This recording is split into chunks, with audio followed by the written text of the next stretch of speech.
Genesis 11. The whole earth was of one language and of one speech. As they traveled east, they found a plain in the land of Shinar, and they lived there. They said to one another, "Come, let's make bricks, and burn them thoroughly." They had brick for stone, and they used tar for mortar. They said, "Come, let's build ourselves a city, and a tower whose top reaches to the sky. And let's make a name for ourselves, lest we be scattered abroad on the surface of the whole earth." Yahweh came down to see the city and the tower, which the children of men built. Yahweh said, "Behold, they are one people, and they all have one language, and this is what they begin to do.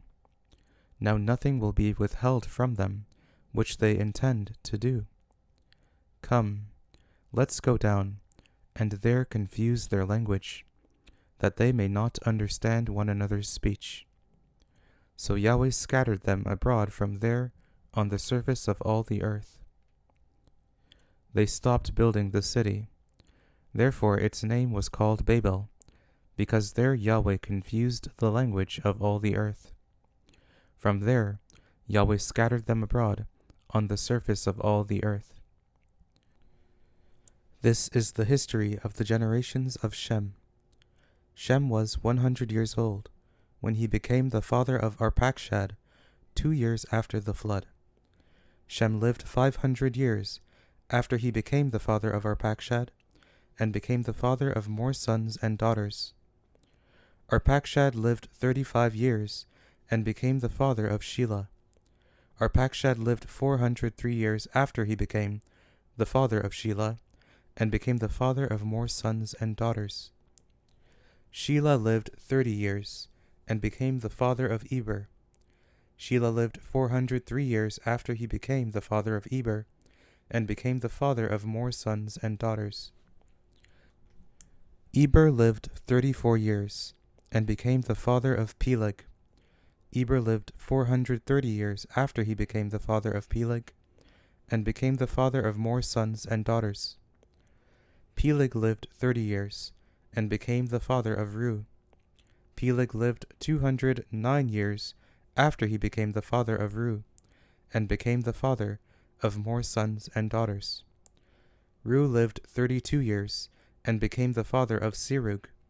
Reu lived 207 years after he became the father of Serug, and became the father of more sons and daughters. Serug lived 30 years, and became the father of Nahor. Serug lived 200 years after he became the father of Nahor, and became the father of more sons and daughters. Nahor lived 29 years, and became the father of Terah. Nahor lived 119 years after he became the father of Terah, and became the father of more sons and daughters. Terah lived 70 years, and became the father of Abram, Nahor, and Haran. Now this is the history of the generations of Terah. Terah became the father of Abram, Nahor, and Haran. Haran became the father of Lot. Haran died in the land of his birth, in Ur of the Chaldees, while his father Terah was still alive. Abram and Nahor married wives.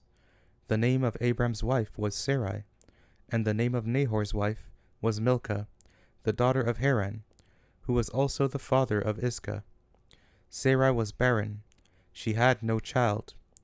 Terah took Abram his son, Lot the son of Haran, his son's son, and Sarai his daughter-in-law, his son Abram's wife. They went from Ur of the Chaldees to go into the land of Canaan. They came to Haran and lived there. The days of Terah were 205 years. Terah died in Haran.